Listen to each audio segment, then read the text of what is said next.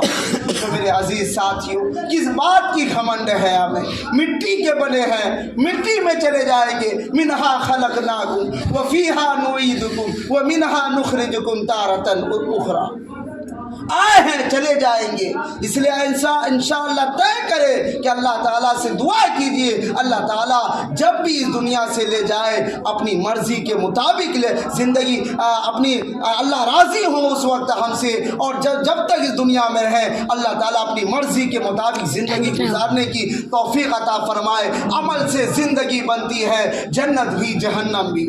عمل سے زندگی بنتی ہے, جنت بھی جہنم بھی. یہ خاکی اپنی فطرت سے نہ نوری ہے نہ ناری. وما توفیق الا باللہ.